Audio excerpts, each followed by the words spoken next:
Hey there, my name is Adrielle, and in this three-part series, I'm going to tell you all about how I was able to generate a six-figure consulting business in just 6 months. So after being laid off in March of last year, 2020, I made a conscious, intentional, and calculated choice to not pursue another full-time job. And instead, I decided to dedicate my time, my energy, and all my efforts towards starting my own consulting and coaching business. Again, this is going to be a three-part series, and links to the other two videos may be found in the description. In this first video, I'm going to spend some time just sharing a little bit of background information about myself. I'm going to tell you more about my consulting niche or area of focus, and I'm also going to talk to you all about why I decided to venture out and do my own thing. In the second video, I'm going to share some of the things that I did before I actually launched my business, which I believe are things that significantly contributed to my initial success.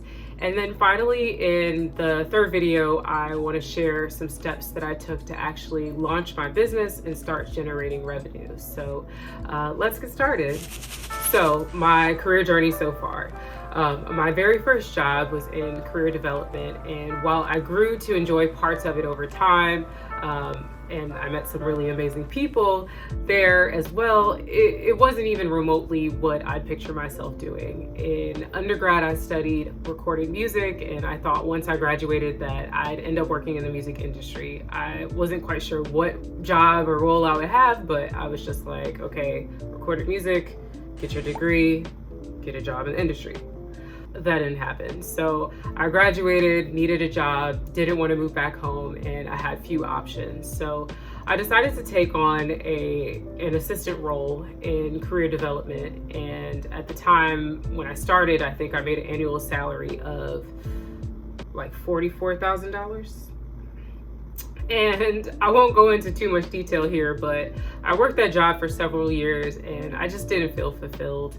But it was a job, right? It was a consistent paycheck with solid benefits, so I stayed. And it was a fairly traditional 9 to 5. So once I was out of office at 5, that was it, which meant I was fortunate enough to have, additional time in the evening to explore other interests. And at the time, my interest was really just still in music, and a former classmate of mine and we created a small artist development company working with local artists to develop their brands, showcase their work, help them network and collaborate with each other. And it was really exciting, right? It was a really exciting time in my life. I really loved that work so much, but over time, life just took me in other directions, right? And my interests started to shift, and I started to explore more areas of life. I became more interested in art, although that's something I always have been interested in and dabbled in, but I kind of reconnected with doing things, with my hands. I like tactical things. And so art, cooking, I got really into health and wellness.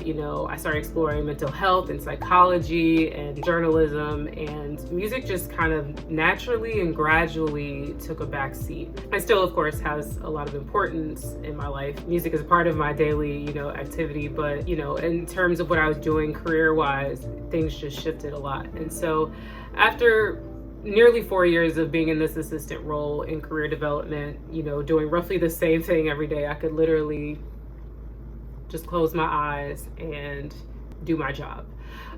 So at that point, I was ready for a change. I ended up getting accepted into a grad journalism program, and at the same time, I also landed a recruiting coordinator role at a tech company, which I thought, at least at the time, that it was a great way for me to transition out of career development and explore other areas. And I was right. I was right. So the time that I spent both in my recruiting role and also in grad school was really when I started to flourish both personally and professionally. And I was able to gain exposure to and explore so many new things, things I never even knew existed, things I didn't even know I should know exist, right? Or should be looking for, should be thinking about. I was in the tech recruiting space. I held a few different roles there, but ultimately what kept my interest and piqued my interest was diversity recruiting. And that introduced me to this much broader world of diversity, equity, and inclusion work, or for short DEI, which touches on so many things such as employee enablement, leadership engagement, communications, professional development, learning development. So my interest was just piqued by DEI, and I wanted to move on to explore that full time. So I did that. I moved on, held a few roles in DEI. I won't go into detail in this video about those roles that I held in DEI, but I will quickly talk to you about my last full-time job. So the last job that I had just before I launched my own business, I received an offer in July of 2019, and I started working sometime after in the fall. And I kid you not, just a few days before I started, I found out that the company was being acquired. At the time, I didn't know anything about acquisitions, so I did some research, asked some of my mentors, asked other people in my network what they thought about it. And at the end of the day, it was clear that historically, when mergers and acquisitions happen, there's a strong possibility that some folks are going to get laid off. So I started the job because it was my only offer at the time. I didn't have any other options.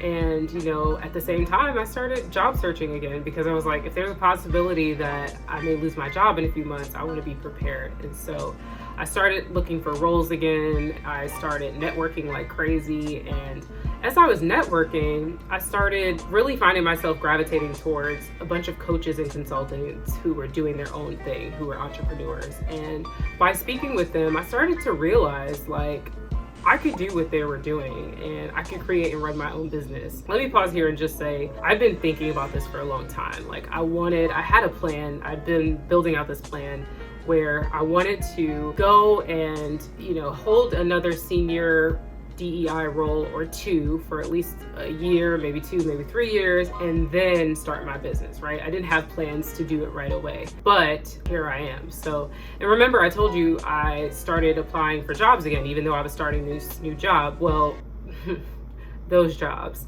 I ended up with several rejections back to back, and they were for roles that I thought for sure I had a chance at getting, and it was soul crushing, quite frankly. There was a point I was just over everything. I was like, I don't want to do this anymore. And again, I was having those conversations with all these entrepreneurs and consultants, DEI folks who had done their own thing.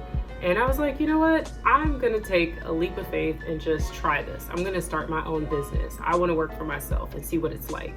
And fortunately, I was told that I was laid off a few months ahead of time. So it gave me a little bit of extra runway and cushion to get all my ducks in a row and prepare to launch my business. Financially, I was in a pretty decent place. I had been saving up an emergency fund of sorts just in case.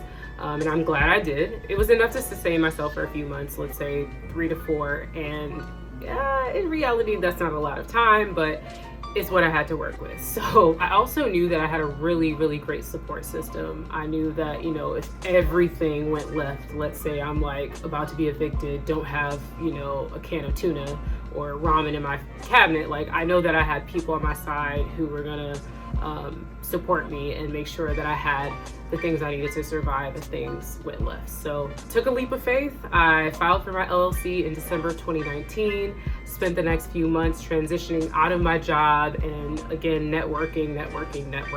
And once I was fully laid off, I spent spring and early summer of 2020 just researching and building out different parts of my business. I officially launched my website in April. I started interacting with clients shortly after that. And then I received my first check from a client in June. And by December, within 6 months, I had generated 6 figures worth of revenue. So again, this was part 1 of a 3-part series on how I created a 6-figure consulting and coaching business in just 6 months.